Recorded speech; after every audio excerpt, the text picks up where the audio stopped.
صحن سے اچھا خاصا فاصلہ طے کر کے درختوں کے جھنڈ کی طرف ٹین کی چھتوں والا ٹوائلٹ اور غسل خانہ تھا جو کافی بڑا تھا۔ ایک فیملی بوا اور عابد ماما تھے، دوسری فیملی جو صحن کے اس طرف تھی ان کے گھر کافی خواتین، بچے اور مرد تھے۔ انہوں نے صحن میں ٹاٹ کے بڑے بڑے پردے ڈال کر پردہ اور پارٹیشن کر لیا۔ بوا اس گھر کا کوئی بھی فرد کبھی اس طرف نہیں گیا۔ اس گھر کی عورتیں اکثر گھونگھٹ نکالے پانی بھرے غسل خانے سے بہت دور لگے ہوئے ہینڈ پمپ کی طرف جاتی نظر آتی تھی۔ عابد ماما چونکہ کلب میں نگراں تھے اسی لیے ان کے مردوں سے اکثر بات چیت کر لیتے تھے۔ میری دادی کی رہائش کوٹ ڈی جی میں تھی۔ ان کا لال اینٹوں اور سیمنٹ سے بنا پختہ مکان ہر آسائش سے بھرا ہوا تھا، مگر بوا کے کچے اور بہت طریقے سے لیے گئے پتے گھروں میں مجھے جتنا مزہ آتا تھا وہ بیان سے باہر ہے۔ ہم لوگ کراچی میں رہتے تھے۔ جب گرمیوں میں اسکول کی چھٹیاں ہوتی تھی تو ہم لوگ 2 ماہ کوٹ ڈی جی اور سکھر میں گزارتے تھے۔ جون جولائی میں کھجور اور آم پکنے کے ساتھ جہنم جیسی گرمی میں وہاں رہائش پذیر لوگ بھی پکتے تھے۔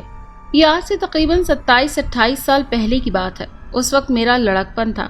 ابھی اسکول کی چھٹیاں ہونے میں 3-4 ماہ باقی تھے کہ ایک دن اچانک ہمارے گھر کراچی میں تار آیا کہ بوا کی طبیعت بہت خراب ہے اور عابد ماما بھی حسب سابق بغیر کچھ بتائے 15 دن سے غائب ہیں، فوراً آ جاؤ۔ یہ تار خالو جان نے دیا تھا۔ ماں نے رونا پیٹنا شروع کر دیا۔ بابا نے بہت عجلت میں اپنے ایک رشتہ دار خاتون کو گھر میں کچھ دن رہنے اور میرے چھوٹے بہن بھائیوں کی دیکھ بھال کے لیے بلایا اور اسی رات میں، ماں اور بابا سکھر ایکسپریس سے سکھر روانہ ہو گئے۔ بوا واقعی شدید بیمار تھی۔ دبلی پتلی تو وہ پہلے بھی تھی، لیکن اب ان کی بیماری نے جیسے انہیں نچوڑ کر رکھ دیا تھا۔ زاہد ماما کی بیوی اور بڑی خالہ ان کے پاس رہ کر ان کی تیمارداری کر رہے تھے۔ 10-15 روز بعد جب ان کی طبیعت تھوڑی سی سنبھلی تو سب کو اپنا اپنا گھر یاد آیا۔ اس وقت میں بوا کے پاس مزید رہنے کے لیے مچل گئی تھی۔ بوا ویسے تو میرے سارے بہن بھائیوں کو چاہتی تھی، مگر مجھے انہوں نے ٹوٹ کر چاہا تھا۔ گرمی کی چھٹیاں ہونے سے بہت پہلے وہ صرف میرے لیے اپنے ہاتھوں سے ریوڑیاں، گچک، تل کے لڈو، مرمرے، بتاشے، چاول کے پاپڑ، گڑ مبا، نمکی اور نہ جانے کیا کیا بنایا کرتی تھی۔ دنیا بھر کی چاکلیٹس، بسکٹس، چوئنگمز، کولڈ ڈرنکس کے ٹن ہمارے گھر ہمیشہ آتے تھے، مگر بوا کے ہاتھوں کی بنی چیزوں کی بات ہی کچھ اور تھی۔ خیر، بوا میری ضد دیکھ کر ماں سے میرے لیے سفارش کر رہی تھی اور ماں جاتے جاتے بوا سے کہہ رہی تھی کہ بوا، اس لڑکی میں تجسس کا مادہ کوٹ کوٹ کر بھرا ہے، ذرا خیال رکھیے گا ورنہ آپ کو پریشان کر دے گی۔ سب اپنے اپنے گھر چلے گئے۔ یہاں میں تھی اور بوا تھی کہ عابد ماما بھی 2 دن بعد اچانک ہی آ گئے تھے۔ ہمت، حوصلہ، محنت اور مسلسل محنت کی کدال سے زندگی کے سنگ لاخ پتھر کو توڑتے توڑتے بوا کے بازو شل، جسم لہو لہان اور انگلیاں فگار ہو چکی تھی۔ مگر اس عمر میں جب ایک عمر کی مشقتوں کے بعد زندگی اور وقت سے کچھ دیر سستا لینے کی مہلت مانگی جاتی ہے، بوا کو وہ وقت بھی کبھی میسر نہ آ سکا۔ ہم لوگ یہاں سال کے بعد صرف 2 مہینوں کے لیے آتے تھے اور 2 مہینوں میں ہر روز ددیالی اور ننیالی رشتہ داروں کے گھر دعوت یا چائے پر لازمی جانا ہوتا تھا۔ اس لیے بوا اور عابد ماما کے روز و شب کے معمولات کے بارے میں زیادہ آگاہی نہیں تھی اور بوا کسی کے گھر نہیں جاتی تھی۔ مگر اب جب کہ یہاں تنہا تھی اور کہیں آنا جانا بھی نہیں تھا تو میں نے بڑے غور سے یہاں کے حالات اور واقعات اور معمولات کو دیکھا تھا۔ 9-10 سال کی عمر کوئی اتنی سنجیدہ عمر نہیں ہوتی کہ بچے زندگی کو اتنے غور سے دیکھیں اور حالات سے باقدر ضرورت تجربات کشید کریں، مگر میں اس وقت بھی ایسی ہی تھی۔ زندگی کے بارے میں بنیادی سوال کیوں، کیا، کب، کہاں اور کیسے کے گرد گھومنا اور ہر چیز کی جستجو میں لگے رہنا، اسے کھوجنا قدرت نے شاید میری فطرت اور بنیاد میں رکھی تھی۔ میں نے بتایا ہے کہ کچی کوٹریوں کے آگے وسیع صحن اور جہاں یہ اونچا صحن ختم ہوتا تھا وہاں ایک چھوٹی سی پگڈنڈی نما جگہ چلنے کے لیے چھوڑ کر درختوں کو ایک لمبا سلسلہ تھا۔ وہاں سبزہ بھی تھا، جھولے بھی پڑے تھے، وہیں الٹے ہاتھ پر گولف کھیلنے کے لیے لقودق میدان تھا۔ عابد ماما نے ایک دن بہت اچھے موڈ میں کہا تھا کہ بیٹا، شام ڈھلے ان درختوں یا میدان کی طرف کبھی مت جانا، دوپہر میں بھی کبھی مت جانا، کیونکہ وہاں سے نہ جانے کیسی کیسی بری بھلی ہوائیں گزرتی ہیں۔ عابد ماما نے یہ کہہ کر میرے ذوق تجسس کو مہمیز کر دیا۔ اب مجھے فکر تھی تو یہ کہ بری بھلی ہوائیں کیا ہوتی ہیں۔ ہوا تو صرف ہوا ہوتی ہے، یہ نہ ہو تو پھر حبس ہو جاتا ہے۔ اب تو مجھے کسی دن وہاں اکیلے جا کر ضرور